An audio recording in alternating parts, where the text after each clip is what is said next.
Hola, soy Sebastián Salgado, periodista argentino, mexicano también, porque tengo la nacionalidad de ese país.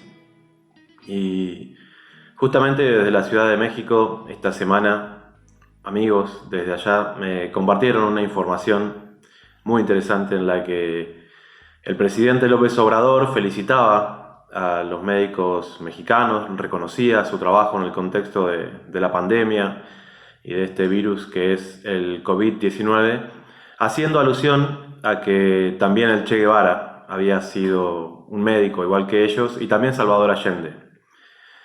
En ese mismo contexto hay un periodista, podemos llamarlo un comunicador mexicano de estos que pertenecen al Círculo Rojo, a esos grandes centros de poder de los que participan incluso en el Foro Económico de Davos, que se llama Sergio Sarmiento y que a través de las redes sociales salió a desmentir lo que había dicho el presidente López Obrador, posteando una credencial de enfermero del Che Guevara, diciendo que el Che nunca había llegado a ser médico y que él solamente había llegado a ser enfermero. Este personaje que pertenece a esos círculos y que desde hace muchísimo tiempo se nutre de calumniar, de difamar, de dar una versión de la realidad evidentemente bastante trastocada, debería saber de que el Che Guevara sí fue médico y se graduó y se tituló en muchas materias con distinciones en la Universidad de Buenos Aires. Sergio Sarmiento, que también reivindica el golpe de Estado de Pinochet a Salvador Allende, debería saber que el Che Guevara no solo ejerció la medicina en un sentido ético, sino que en un momento determinado él decidió por su propia cuenta abandonar la medicina y dedicar su vida a una causa política que fue la Revolución Cubana, que después trascendió a nivel mundial. Por eso, y para que nos cuente un poco más la historia de cómo fueron los estudios del Che Guevara en Argentina, nos dimos a la tarea de hablar con Juan Martín Guevara, que es el hermano del Che Guevara, quien obviamente conoce muy de cerca cómo fue la carrera universitaria del Che en Buenos Aires, en la Universidad de Buenos Aires, y fue él quien nos abrió los archivos del título del Che que está circulando desde el día de ayer en redes sociales.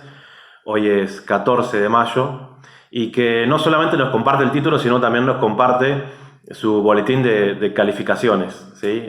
Donde pudimos ver que en las últimas materias, sobre todo, se las aprobó con distinciones.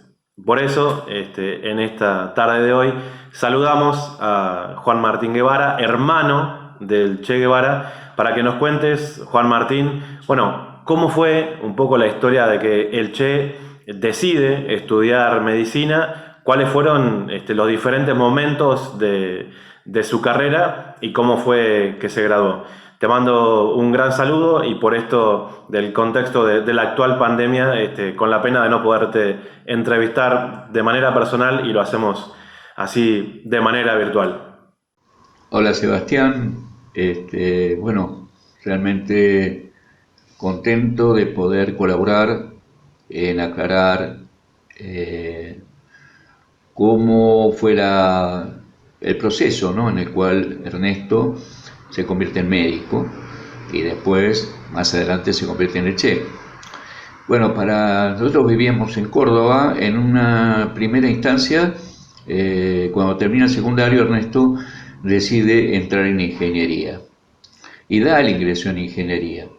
Pero para aquella época, en el año 48, nuestra abuela, vivía en Buenos Aires, Ana, muy querida, y también ella quería muchísimo a Ernesto, se enferma, tiene un derrame cerebral y Ernesto decide venir a Buenos Aires y a cuidarla, a quedarse con ella. Bueno, el proceso de ella fue negativo y muere. Y entonces, evidentemente por esa situación de impotencia, él decide estudiar medicina. Y se inscribe en la Universidad de Buenos Aires, en la UBA, en medicina y comienza su carrera. Ya en ese momento nos habíamos mudado, es decir, comienza su carrera, pero ya viviendo toda la familia en Buenos Aires. El primer trabajo que él tiene, estando ya siendo estudiante, es en una clínica que la dirige el doctor Pisani, que es una clínica que se dedica a la investigación de alergia. Bueno, ahí él hace ese tipo de trabajo de investigación con distintas instancias, animales y cosas que tienen que ver con alergia. Sigue estudiando y sigue su carrera de médico. En tanto se pone en contacto con Alberto Granado, que es un cordobés de Altagracia, que se conocen de allá, son amigos de la infancia, y que habían hablado a veces de hacer algunos viajes, y Granado tenía mucha inquietud, él también. Ya Ernesto había hecho un viaje por Argentina en una bicicleta motor que le puso La Poderosa, son 4.500 kilómetros con la bicicleta motor, y bueno, ya ahora pensaban en una moto mucho más importante, le ponen La Poderosa. Y ahí entonces con Alberto hacen este plan, este proyecto, le dice con la moto, aparentemente hasta Estados Unidos, hasta donde llegaran con la moto. Y allá salen. Bueno, van para el sur, después cruzan la cordillera, llegan a Chile. En Chile la moto no quiere más, se rompe. Y ellos siguen haciendo dedo hasta llegar a Perú. En Perú se ponen en contacto con un médico que se llama Pese, que ellos ya tenían, digamos, un contacto previo para verlo, que era también un alergiólogo, un médico importante dentro de Perú, y que dirigía un leprosario que daba en el interior de Perú. Y ellos van al leprosario a trabajar, y ya hacen un trabajo directo. Alberto era biólogo, y bueno, Ernesto estudiante de medicina, trabajo directamente con pacientes, y sobre todo también social, porque en ese lugar estaban como recluidos en ese leprosario.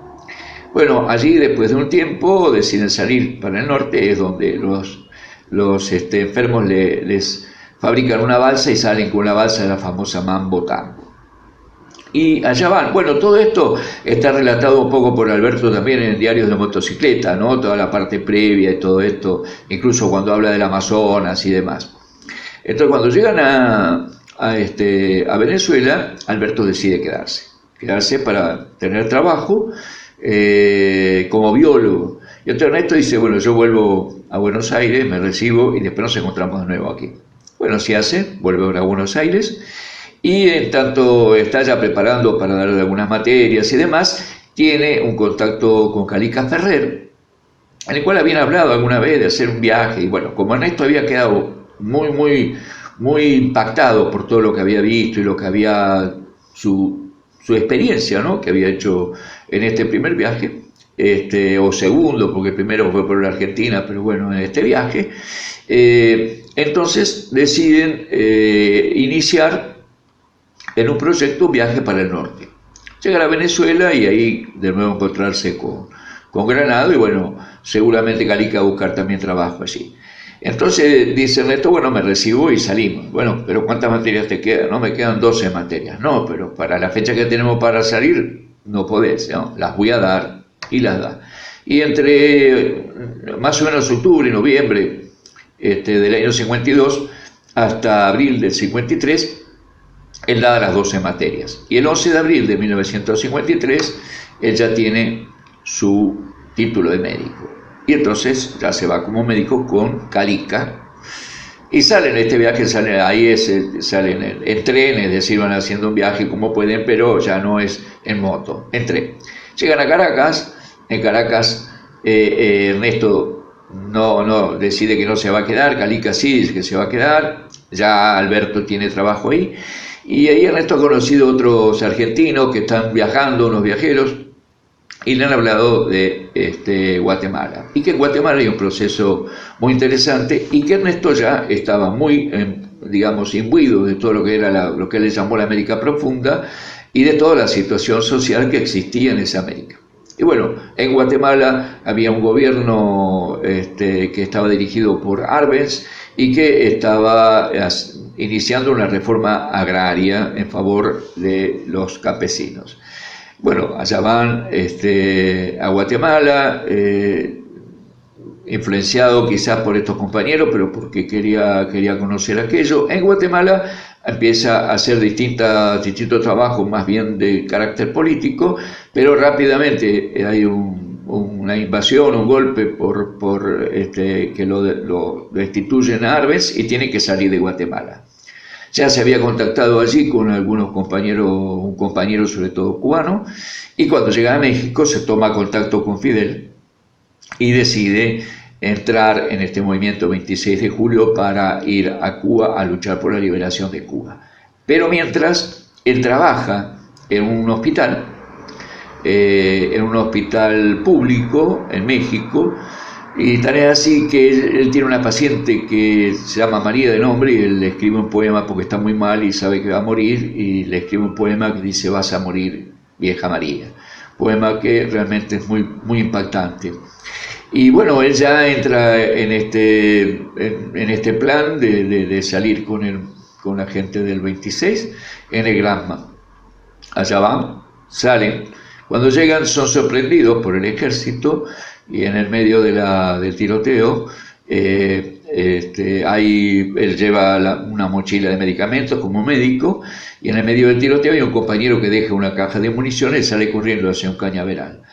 Y él iba a ir corriendo hacia cañaveral, ve la caja de municiones, las dos cosas no las puede llevar, y entonces deja la mochila de medicamentos, recoge la caja de municiones y se va corriendo con la caja.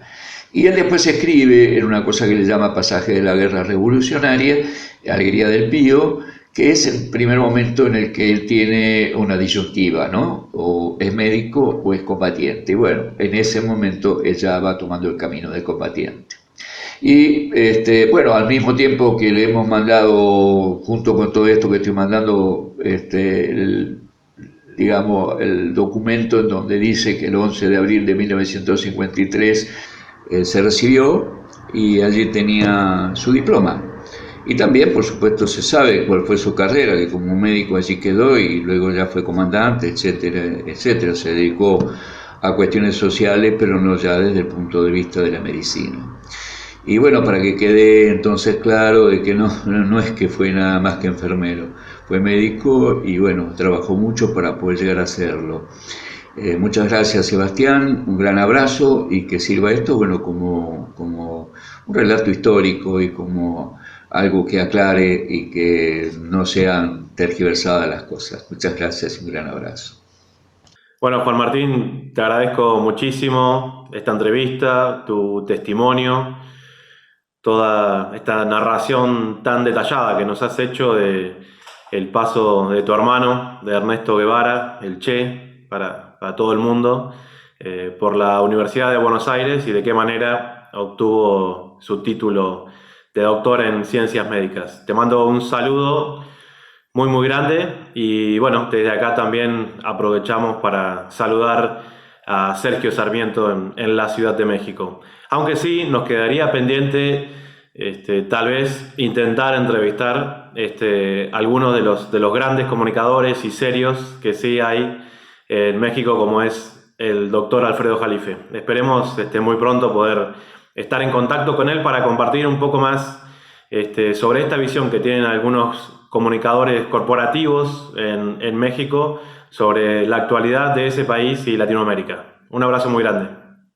Bueno, y en esta charla que acabamos de tener en horas pasadas con Juan Martín Guevara, nos afirmó de alguna manera esto que veníamos viendo, y es que Ernesto, el Che Guevara, realmente había sido un médico graduado en la Universidad de Buenos Aires, aunque algunos pseudo intelectuales en la Ciudad de México veíamos que estaban tuiteando una cosa diferente. Pero para entender, digamos, cuál es el rol de esta clase de personalidades en Argentina y en latitudes diferentes a los Estados Unidos mexicanos, queremos que nos explique justamente alguien que entiende de todo eso. Por eso nos comunicamos en este momento con el doctor Alfredo Jalife. Doctor, un honor, como siempre, hablar con usted. Encantado, Sebastián, a tus órdenes. Fíjate qué casualidad. Yo conocí a la hija del Che, la conocí en La Habana, Cuba. Y a veces me encuentro con ella en los seminarios del Partido del Trabajo. Y ahora, imagínate, me encuentro, para mí es un gran honor, estar con el hermano del Che, Juan Martín, que para mí el Che es icónico. Entonces, sin ser yo comunista, pero yo admiro las personas que tienen grandes ideales. Y el Che Guevara es la estrella polar de la humanidad del día de hoy. Tú recordarás incluso que al general que asesinó Trump en forma cobarde, por medio de un dron, el general Soleimani, en el Medio Oriente lo llamaban el Che Soleimani. Es decir, la personalidad del Che es avasallante. Yo creo que es el romanticismo, el idealismo de un personaje único que se consagró al bien común. Fíjate, todo lo que comentaba su hermano es fascinante, desde cómo él iba a ser ingeniero y cuando vio el sufrimiento de su abuela, cambió su giro. Doctor, Realmente, por eso me honro de esta entrevista y más hecha por alguien tan profesional como tú. muchísimas gracias. Doctor, justamente nos sorprendió eso, ¿no? En un momento donde el presidente Andrés Manuel López Obrador en México de alguna manera reconocía el buen trabajo que están haciendo los médicos en los Estados Unidos mexicanos con las capacitaciones, con el empeño que le están poniendo para enfrentar este virus que es el COVID-19, hacía referencia a que, igual que ellos, el Che Guevara y Salvador Allende habían sido médicos. Sale este personaje que se llama Sergio Sarmiento por redes sociales a postear una credencial del Che en el momento que no estaba graduado y que era enfermero, de hecho en un buque de un sindicato de aquí de Argentina, para decir que él en realidad nunca había sido médico. ¿Es un ataque contra el Che Guevara? ¿Es un ataque contra el presidente Andrés Manuel López Obrador? ¿Qué es lo que estamos viendo aquí? Mira, para empezar, disculpa que te corrija cuando dices pseudo-intelectual. Mira, un intelectual es el ideal, es Diógenes, el cínico, así se conocía. Cuando le dice al máximo conquistador de todos los tiempos, a Alejandro el Magno, le dice, apártate de mi sol. Bueno, ¿esto qué es? Para mí el ideal del intelectual es eso, es quien no se somete al poder. Este megacorrupto y gangsteril ¿cómo se llama? ¿Me dijiste? Se llama Sarmiento. Sergio Sarmiento. Sí. Esa cosa, nada menos. ¿Cómo puede ser un intelectual alguien que se vendió al sistema del PRIAN? De eso vivió. Marta Sagún, la esposa de Fox, lo coloca y obliga al grupo Radio Centro a que sea locutor y quitan a alguien que es mucho mejor que él. Porque digo, Sergio Sarmiento, como tú le llamas, es aburrido, es un somnífero. Incluso ni sabe hablar, cesea. ¿Me entiendes qué quiero decir cuando cesea? Claro. Si no tiene buena dicción. Es decir, lo han inflado exageradamente, pero no sirve, aburre, no tiene el menor impacto, no es popular. Mira, a mí, por ejemplo, ya recordé, ahorita estoy haciendo memoria, a mí bloqueó, me querían nombrar uno de los comentaristas de TV Azteca en cuestiones internacionales, y a mí me bloqueó esta cosa. ¿En serio? Y habla de libertad. A mí me tiene pavor, yo en un debate lo hago papilla, y una vez se lo dije, yo ni sabía quién era, escuché todas las barbaridades que decía, le dije en su cara, eres un descerebrado, se levantó y se fue. Y veo que está peor, porque todavía yo creo que ni llega ¿cómo se llama? Al tercer cerebro, que es el reptilio. Es de muy bajo nivel. Por eso me llama la atención que tú lo llames intelectual. ¿De dónde sacas eso? Si es un vendido del sistema. Y te voy a decir algo peor, ¿eh? Mira, esta cosa es el jefe de condóminos del peor edificio gangsteril de México, que se llama el Reforma 222, que es icónico. Usted está hablando de Reforma 222, él es el jefe de condóminos. Bueno, para empezar, no vamos a rastrear de dónde ve su dinero, porque él era muerto de hambre. Eso dejémoslos de lado. Pero tú sabes, y luego sale a defender a una de las peores cleptomaníacas del país, que es Rosario Robles, porque la Chayo Robles, que en México la palabra Chayo tiene doble significado, como tú conoces, sí. Por un lado, es lo más zamponesco que puede tener el sistema. Perdón, para que nos ven fuera de México, Chayo se le dice a veces a las Rosario, pero a la vez Chayo es el dinero que se le da de manera ilegal a una persona para que tenga determinada actitud o realice determinada acción. Sí, sobre todo a los pseudoperiodistas. Aquí sí va la pseudoperiodista, ¿no? Aunque en México se volvió legal el chayo, que eso es lo peor. Y a los que somos críticos del sistema en general, pues nos han perseguido. Esa es la triste realidad de nuestro país. Por eso la democracia todavía es incipiente. Estamos aprendiendo la cultura de la democracia en México. Bueno, entonces dicho esto, imagínate a alguien que es el jefe de condóminos del Reforma 222, que es el centro de la corrupción mexicana. Nada más con que, mira, ahorita no me quiero desviar, porque cuando estás ante el Che, pues no hablas de gonococos como esta cosa, ¿no? Entonces, si yo te dijera quiénes tienen departamentos ahí, te vas de espaldas en ese. Y ahí él está, obviamente él pertenece a esa mafia. Entonces, mira, ahí el golpe es doble. Tratan de ridiculizar a Andrés Manuel para decir que no sabe ni que el Che era médico. Y de paso le pegan a esta imagen ideal que tenemos en Latinoamérica. Ahorita digo que no conozco yo mucho de su vida, sé lo que sabemos normalmente, ¿no? Pero ve, ya desde joven, desde siendo estudiante, pues era el prototipo de la libertad, de la verdadera libertad. Y obviamente, hasta en Estados Unidos ya hicieron del Che un brand, una marca, etcétera. Entonces, a ver, ¿cómo vas a poner esta cosa del Sarmiento, que no es nadie, comparado al Che Guevara? Pues no le llegan. Son insultos de gonococos que las águilas ni saben que existen. Entonces, igual pasó con Fox. A ver, Fox, ¿qué pasó con Fox? Corre a Fidel Castro, lo expulsa de una reunión con Castañeda, que es otro gonococo. Comes y te vas, ¿no? Sí, pero a ver, Castañeda, miembro del cártel del Golfo, lavaba dinero del cártel. Todo lo que yo digo es demostrable. ¿Usted se refiere a Castañeda Goodman, doctor? Sí, Castañeda Goodman, que es de la misma fauna. Son los hijos de Soros. En México no hay que perderse. En México realmente hay una soroscracia que viene desde Fox y se interrumpe con Videgaray, que era el verdadero presidente. Pobre Peña nunca se enteró que había sido presidente. Fue el grave error del Estado de México, del grupo mexiquense. No sabía que era presidente. No, hombre, ni sabía, se despertaba a las 2 de la tarde. No me hagas hablar esas cosas, ¿eh? No me quiero desviar de personajes, ¿no? Entonces ahí se rompe la continuidad de la soroscracia que vive México desde Fox. Y ahí está Zedillo. Por ejemplo, tú ves El País, el periódico El País. Ahí está Zedillo. ¿Quién es Zedillo? Matan a Colosio para instalar a Zedillo. Pero Zedillo es un gato, así gato esclavo, que ni se llama así. Fíjate, me pasaría 10 horas abriendo ahorita ventanas.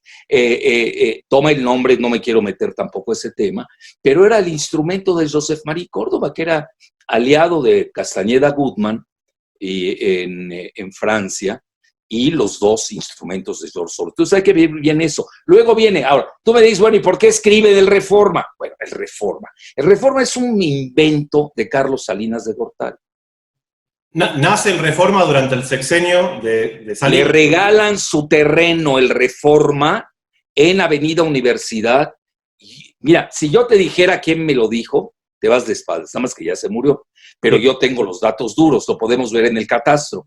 Le regalan el terreno donde estaban los troleibuses de México, en Avenida Universidad, hoy donde tiene su gran edificio.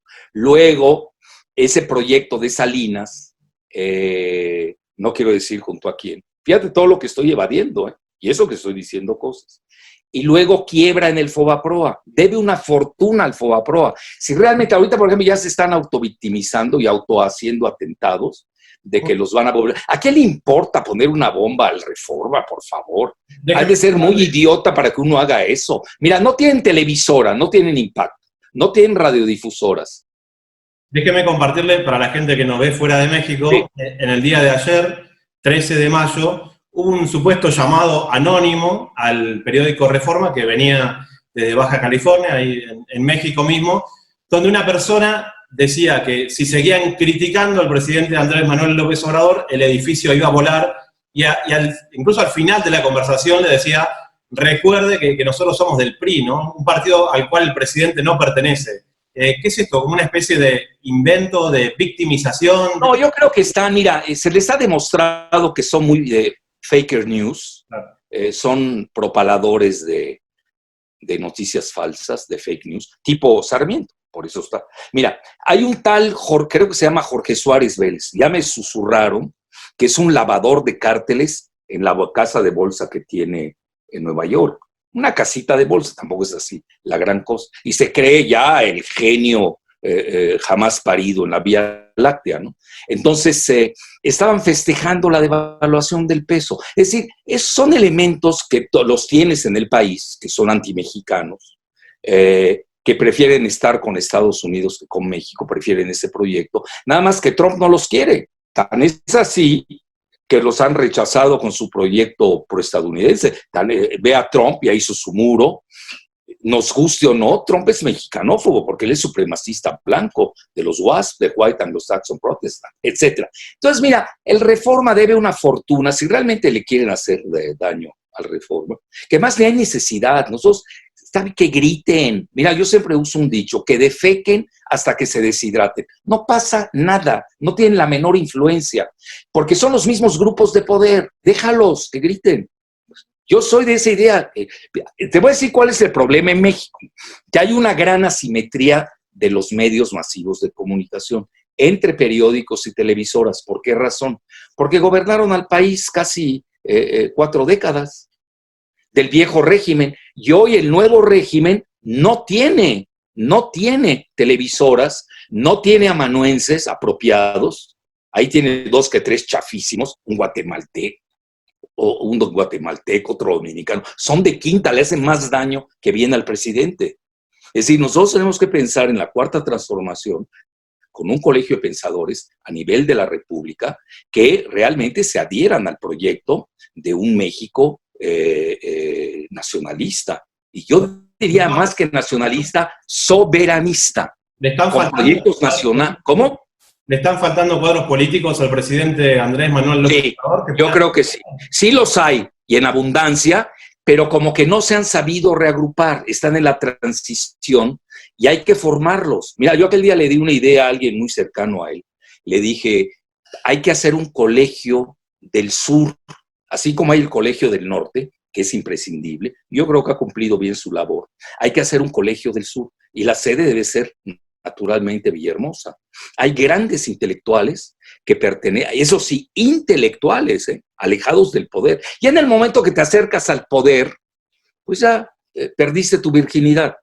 Pues ve toda esta bola de los Krauses, los Aguilares Camines, las Mastretas, toda esa fauna, bueno, viven del poder. Salinas, cuando Aguilar Camín vendió a Salinas y se fue con Zedillo, Salinas, que es muy hábil, y no solo hace su apología, ya ves todo lo que te estoy diciendo de él, le sacó todas las facturas que le había dado de regalo de millones de pesos. A mí me hacen eso, me suicido, porque se acabó.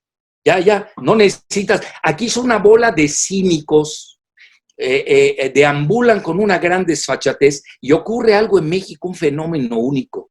Mientras más fracasado y vilipendiado seas, más cacofónico eres. Fíjate qué fenómeno más raro. Son los que más hablan. Los fracasados son los que más hablan. Bueno, y dices, bueno, qué situación más bizarra, ¿no? Entonces, mira, regresando a lo del Reforma, está bien, es el portavoz. Hoy ya ni siquiera es de Alejandro Junco. Alejandro es un cero a la izquierda. Lo agarraron a su hija, la agarraron con sus nietas en esta secta sexual esclavista de NXIBM, donde hay varios hijos de expresidentes. Ahí está el hijo de Salinas, la hija de Salinas, está la hija adoptiva de Fox, porque él era impotente en todos los sentidos de la palabra, no tuvo hijos. Está alguien muy ligado a la familia de la Madrid, etcétera. Y de esto en México no se habla. Doctor, ahí anda diciendo, el presidente Fox, expresidente Fox, ahí anda diciendo que casi no tiene para comer. Bueno, él no, pero ¿qué tal la esposa, la segunda esposa? Martita. ¿Qué tal sus presuntos prestanombres, los Vázquez-Raña, que son los que controlan a Cero Gómez? Son los que controlan... Se llama Ciro Gómez, doctor, Ciro Gómez. No, es cero, porque es una nulidad. Sí, obvio. Lo usa, mira, para el golpe. Está quebrado el periódico Excelsior. Yo lo sé, yo me entero. Acuerdo, yo tengo, no solo cercanía con el poder, tengo cercanía con las cúpulas empresariales. Sé de más. Y obviamente hay cosas que yo no puedo decir, pero sí te puedo adelantar que toda la prensa mexicana prácticamente está quebrada. Doctor, Hoy México es un país de millennials. ¿Cómo? Iba a decir del Excelsior, donde está esta cosa de Pascual Beltrán del Río, que es otro, lo agarraron difundiendo noticias falsas sobre, ya quería asesinar antes de tiempo al mandatario norcoreano Kim Il-jung. Se lo hemos demostrado hasta el cansancio. Pues no es nada, son pulgas. Mira, nunca hay que perder la dimensión de las cosas. Entonces hoy el Excelsior lo están rematando en $75 millones. Nadie lo va a comprar, no los vale. Si bien les va, les pagan $20 millones, porque tiene una buena posición ahí, sobrepasó la reforma. El Universal lo están rematando, está quebrado. Están pidiendo $100 millones. No les van a dar ni 30 porque muchos terrenos están de la otra parte. Es decir, ya se van a mover proyectos inmobiliarios porque ya no son vendibles y no tienen credibilidad. Televisa está quebrada.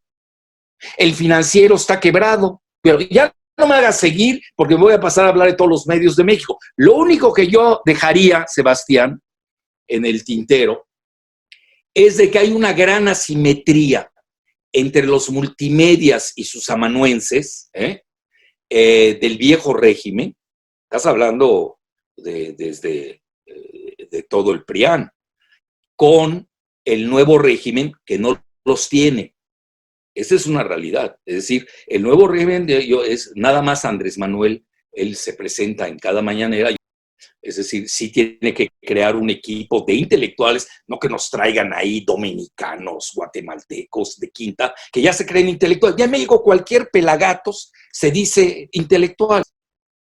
Doctor. Y por eso tienes gente tipo ¿cómo dijimos que se llama? Sarmiento, que sale a decir barbaridades. Mira, una gente honesta, que no, él no lo es, obviamente, ya te dije todo su perfil, saldría y pediría disculpas, desde ayer de haber pedido las disculpas. Yo ayer saqué lo del diploma, lo del certificado del Che. Porque ellos son golpeadores. Mira, traen una tónica y te voy a decir qué hay detrás, porque de esto hay que ver qué hay detrás. Ellos están apostando a que pierde Trump y que el presidente López Obrador trae una buena alianza con el presidente Trump, obviamente por el TEMEC. Pero mira, nosotros los mexicanos no debemos meternos en los problemas internos de Estados Unidos. Ellos están apostando a que pierde Trump y gana Biden. Entonces Biden, como es un instrumento de George Soros, va a perseguir a Andrés Manuel. Esa es la apuesta que traen. Así muy bien. Por eso están apretando las tuercas. Lo que no están viendo es de que la moneda está en el aire en Estados Unidos.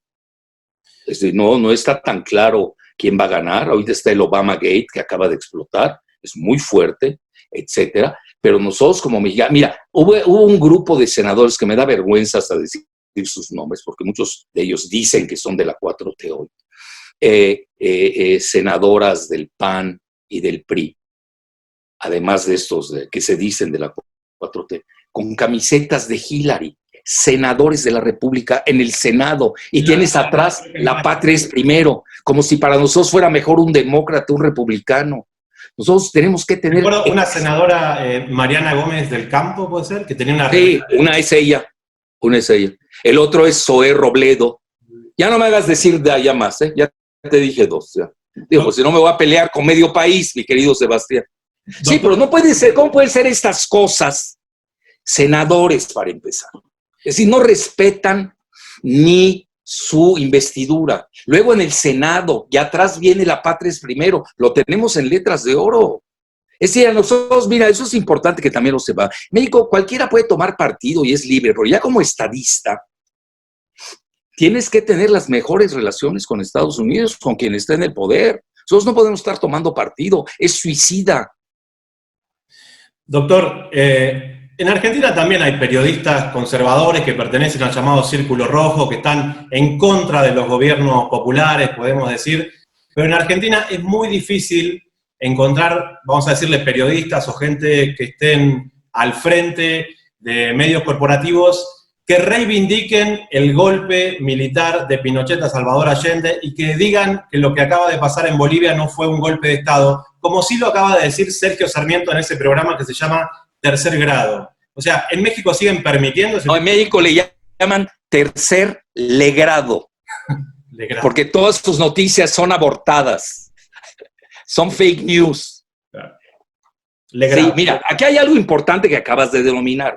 Hoy, ya ves que te había dicho del Reforma, que muchos le llaman el Deforma, que además es necesario que existan. Es como el SDP Noticias de este gánster que le lava a los zetas. Lo digo con responsabilidad, que se llama Arreola, que ha vivido, que además lo imputan de estar detrás del asesinato de Colosio, junto al mismo, bueno, ella, aquí le paro. No, si no, ahí ya me iba a meter un montón más. Pero ahí lo han señalado. Bueno, a lo que quiero llegar, mira, el periódico Reforma hoy se sostiene porque está detrás de él Valentín Díez Morodo. ¿Quién es Valentín Díez Morodo? Pues un señor que vende sus acciones, a la que perdió Bausch, a la empresa Bausch, de la cerveza Corona, que es muy famosa. Lo vendieron en $20,000 millones y no pagó un quinto de impuesto. Este es el que hoy dirige, el verdadero dueño del periódico Reforma. Y ahí te va la otra. Hay incluso un libro que se llama El Cártel Español, donde te señala la vida de Valentín Díez Morodo, que además ni tiene hijos. ¿A quién le va a dar todo lo que se robó? Todo lo que va a Dios. No tiene ni hijos, no tiene proyecto, no tiene idea de mexicanidad. Es un mercenario español que vino a hacer dinero y está haciendo dinero y le importa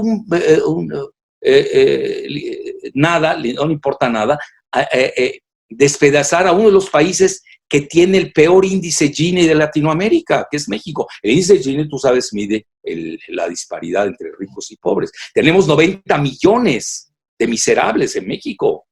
Es decir, ¿en qué te puedes lucir? Mira, si el dinero, ¿para qué sirve el dinero? Para que te luzca. Pero mira, este señor, el día que se muera, pues se va a morir, igual que yo, que todos, van a ir a escupirle a su tumba. ¿Qué recuerdo va a dejar? Nada. Entonces, ¿quién dirige ese periódico? Había una organización que se llama IMCO, IMCO, que dicen que están contra la corrupción. Imagínate, en México es un país surrealista. Es decir, los que están en contra de la corrupción son los más corruptos. Los que están a favor de la libertad de expresión son los que propalan las fake news. Somos un país divertido, no hemos dejado de ser kafkiano ni surrealista. Quien dirige el periódico es un tal Juan Pardinas Carpizo. Bueno, who is that man? ¿Quién es esa cosa? Bueno, cuando estaba en IMCO, escucha bien, sacó un exhorto a que se diera un golpe de Estado para promover la reforma energética. ¿Qué tanto daño le ha hecho al país? Ahí está, Juan Pardinas, es el que dirige el Reforma. Mira, y ahí te va, yo como lector, yo tengo que ver por mínimo las portadas de todos los periódicos y me detengo en lo que hay que leer. A ver si vale la pena. Tú aquí, mira, esta cosa, ¿cómo se llama? Sarmiento. Antes de que escriba, tú dime el tema y yo te digo qué va a decir. Por eso, doctor, ¿no podría pasar de que, si bien reivindican el golpe contra Evo Morales, reivindican el golpe contra Salvador Allende, no pueden ellos mismos estar intentando o promoviendo un golpe contra el presidente Andrés Manuel López Obrador? Bueno, ellos sí los buscarían, nada más que hay que tener mucho cuidado. El presidente rectificó su postura hacia el ejército, ¿te acuerdas al inicio del mandato? La Guardia Nacional. Y hoy realmente quienes están defendiendo la soberanía del país es el ejército, nos guste o no. Obviamente con sus bemoles. Digo, cuando hay exacciones hay que criticarlas, para eso estamos, ¿no? Entonces, hoy el ejército es el pilar del presidente. Otro de sus pilares es el Poder Judicial, que ha actuado, está adoptando el camino correcto, y tienes en tercer lugar la legislatura, que va bien hasta ahora. Entonces, estos que quieren alentar al golpismo, que México ya se volvió moda incluso, pero son golpistas de pistolitas de agua. Aquí lo que tienes que ver es quién es el único que puede dar un golpe en México. Pues el ejército. Y el ejército, incluso el presidente ya rectificó en ese sentido, y hoy trae una gran alianza con el ejército mexicano. Están construyendo el aeropuerto de Santa Lucía, que tiene el nombre de un gran Felipe Ángeles, un gran revolucionario mexicano. Están participando en toda la cuestión de salvación contra el C-19, en los hospitales. Es decir, hoy hay cariño por el ejército. Hoy, si ves quiénes son los mejores calificados en México, entre los 3 primeros, no le voy a hacer propaganda a alguien porque si no van a decir que lo estoy candidateando, están el de la Marina y el del Ejército. Eso, jamás habías visto eso en el país. Recuerdo también un monumento muy bonito a Felipe Ángeles en la entrada de Pachuca, en Hidalgo. Pero en Brasil el golpe no se dio contra Lula, no se dio a través del ejército ni del Poder Judicial, sino justamente a través del Parlamento y la justicia. ¿Eso no podría llegar a pasar en México? No, esos dos no. Ahorita un modelo brasileño no lo veo, no veo ninguna de las tres al revés. Yo veo cada vez más fuerte en los pilares del régimen democrático, que son, por ejemplo, ahorita está muy de moda en México la palabra contrapeso. Lo lanzó todo este grupo de golpistas. A ver, entonces, ¿para qué haces elecciones? Los contrapesos en la Constitución los dan los 3 poderes. Claro. Esos son los contrapesos. Pero si tú ya perdiste, estos que están hablando son los que perdieron las elecciones en julio del 18. A veces se nos olvida, ¿no? Entonces están promoviendo. Obviamente que también hay factores desestabilizadores. Mira, yo siempre he tenido la hipótesis y ahora la mantengo más que nunca. ¿Por qué la gente de Soros golpea tanto a Andrés Manuel? Si tú te das cuenta, el común denominador, todo es la prensa de Soros. ¿Cuál es la razón? Porque le están pegando a Trump. Porque el presidente firma un TMEC, T-MS, por 15 años, si no me equivoco, con el presidente Trump, trae una excelente relación, pero si hubiera sido Hillary la presidenta, igual. Bueno, ya ves, Calderón hasta se fusiló el título de un libro de Hillary Clinton.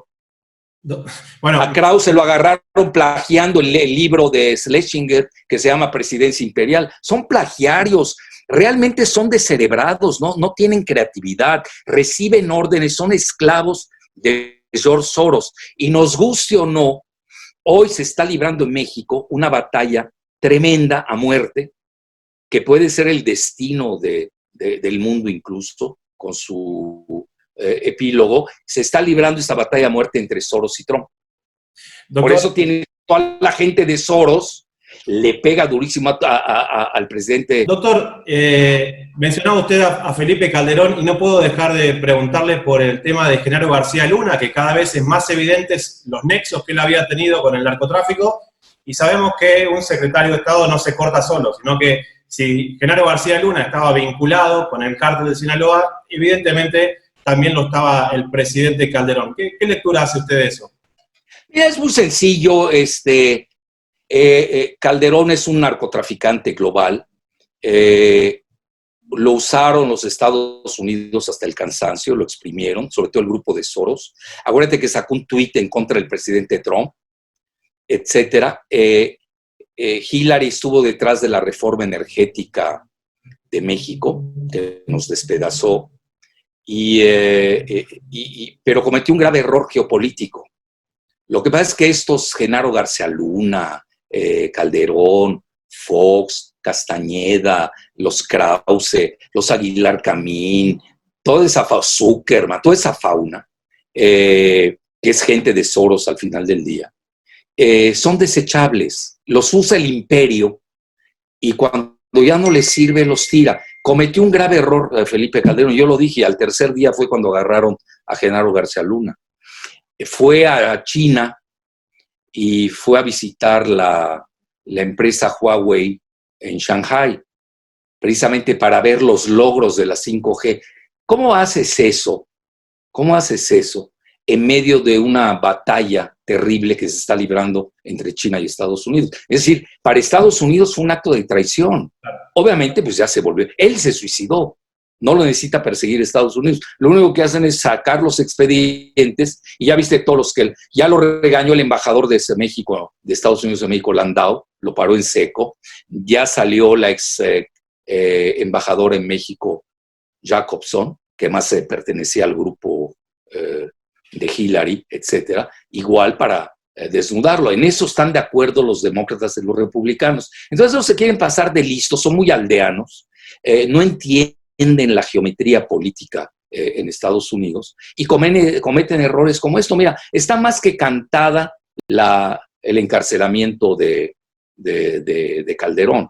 Pero no en México. En México no tenemos la estructura judicial para perseguirlo, porque dejó mucha estructura del PAN y del PRI, que todavía lo responden a sus intereses, en la Fiscalía General de la República. En México no conviene perseguirlo. Aquí es cuando empieza a cantar Genaro García Luna, que no dudo que lo arroje debajo del autobús a Calderón, ahí lo van a tener que citar, y ahí se va a lucir Trump.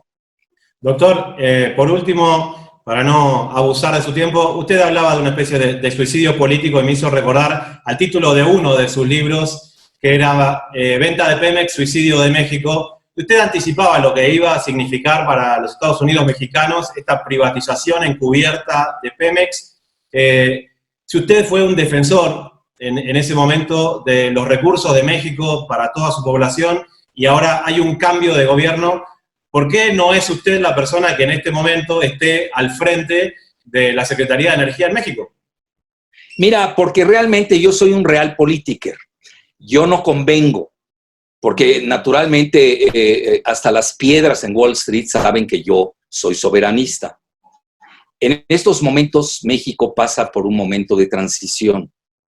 Es decir, ya sabes lo que decía el famoso Gramsci, que el viejo régimen no acaba de morir y el nuevo régimen no acaba de nacer. Sí, pero en el intermezzo, como él decía, surgen monstruos. Ahorita tenemos todos estos monstruos del viejo régimen, están pululando porque saben que es su última batalla. Hoy no tienen legitimidad. A ver, todos estos, por ejemplo, tienes Pedro Ferriz. No voy a sacar a colación su biografía, que la conozco de memoria. Bueno, no viene al caso, no quiero hacer nada personal. Agarra y alienta a un golpe de Estado.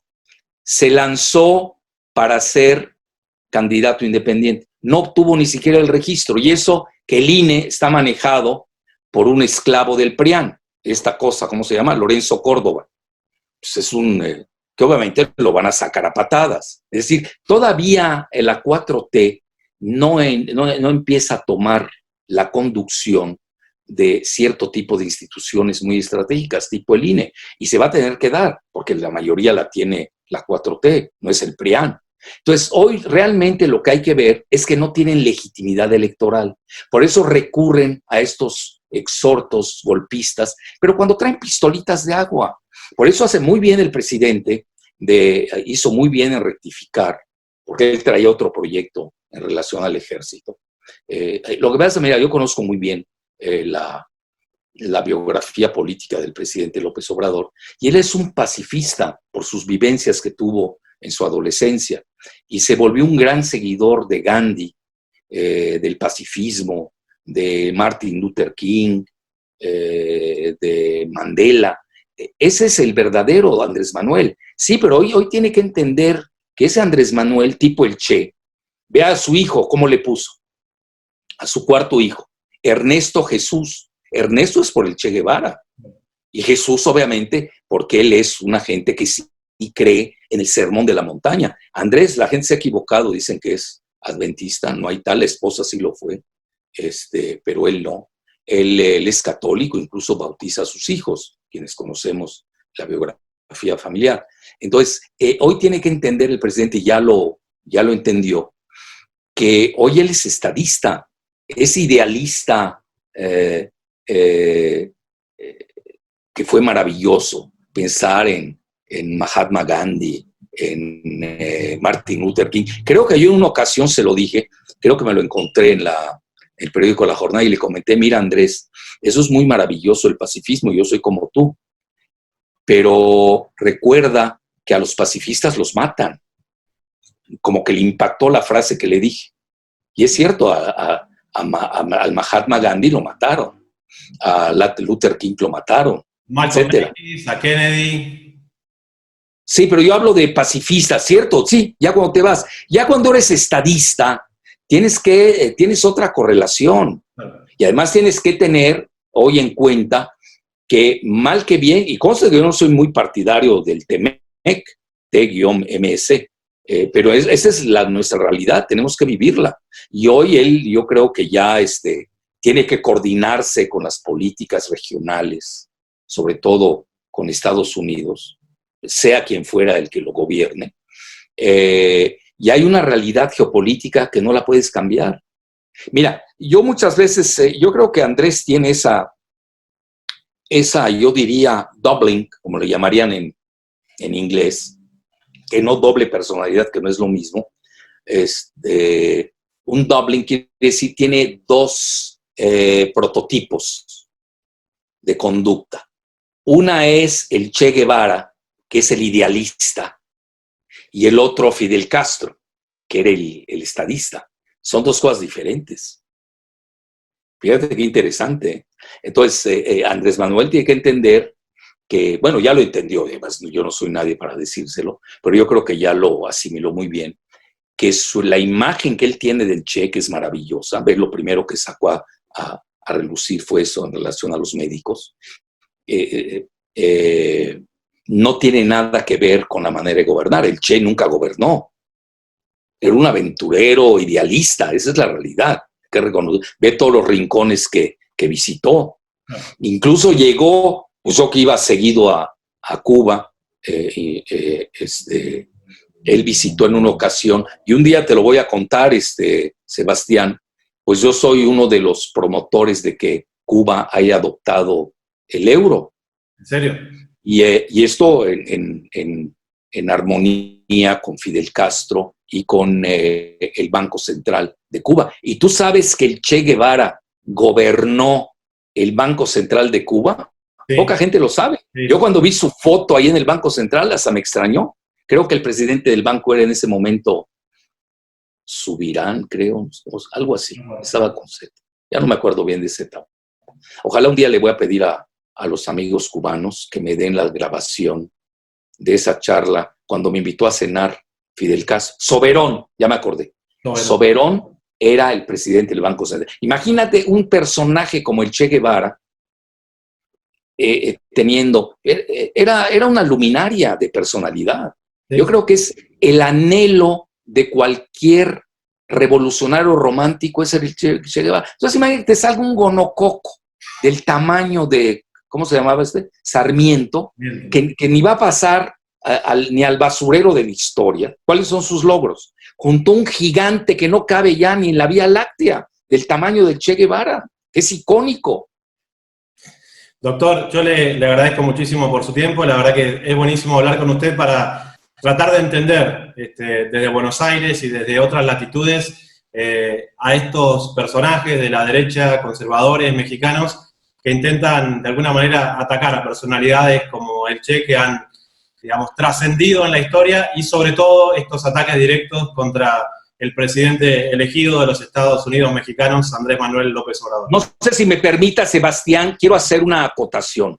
Yo creo que hoy tenemos que cambiar la taxonomía de izquierda-derecha, de conservadores liberales. Hoy en el siglo XXI, en esta fase de hoy, tienes globalistas contra soberanistas.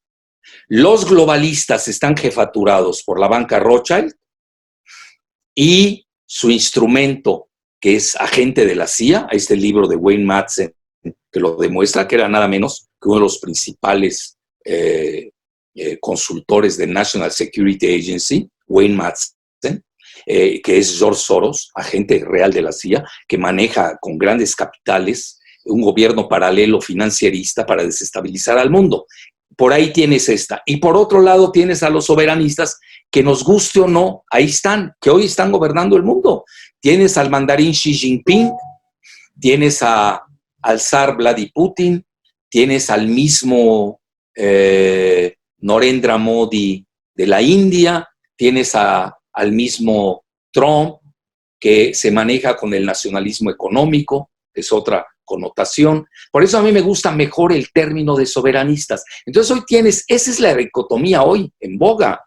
Entonces todos estos soroístas, que son los que hemos citado, del Reforma, los Krause, son tan obvios que no hay que perder el tiempo en ellos. Ahí lo que hay que ver es qué opina directamente George Soros. Bueno, hay que leerlo, es una gente que siempre lo he seguido. Antes de esto, yo vengo desde Mahathir, imagínate, cuando era primer ministro de Malasia, vengo siguiendo su pleito desde el año 2000 con el mundo islámico de Soros. Es decir, para mí, llevo más de 20 años siguiéndole la pista. No creas que es algo nuevo, porque ahí están incrustados Krause, Castañeda, o Aguilar Camino, el Sarmiento, o el Reforma. Eso es irrelevante. Aquí yo soy de la idea, hay que ir a la cabeza. ¿Quién es la cabeza? Pues obviamente son los globalistas, financieristas, cuyo modelo fracasó. Y hoy estamos ante un nuevo resurgimiento, que son los soberanistas. Y yo incluiría al presidente Andrés Manuel López Obrador, incluso él ha sido muy claro, él es antineoliberal. Él es soberanista. Entonces, esto también hay que tenerlo muy en cuenta, como el mundo, porque ya es el término que si eres conservador o liberal, eso es del siglo XIX. Que si es de izquierda a derecha, eso viene desde el Parlamento británico, cuando Cromwell y el rey que decapitaron, el regicidio Charles, y luego con la Asamblea Francesa, son ya denominaciones del siglo XVII y XVIII, que luego tomaron otra connotación con el advenimiento del marxismo, ¿no? Con la lucha de clases, etcétera, y luego la bipolaridad entre la URSS y Estados Unidos. Ahí todavía se podía manejar el término izquierda-derecha, que es necesario, pero es insuficiente. Hoy, para entender el mundo, a mi juicio, tienes los globalistas y los soberanistas. ¿Y qué viene? ¿Qué sigue? Porque tampoco se va a estancar ahí. Viene la nueva dicotomía de la inteligencia artificial entre China y Estados Unidos. Estaremos muy pendientes de esa batalla y, como siempre, estaremos siguiendo su trabajo, doctor. Como siempre, un honor realmente poder charlar con usted. Gracias, Sebastián. Que esté muy bien. Hasta la próxima.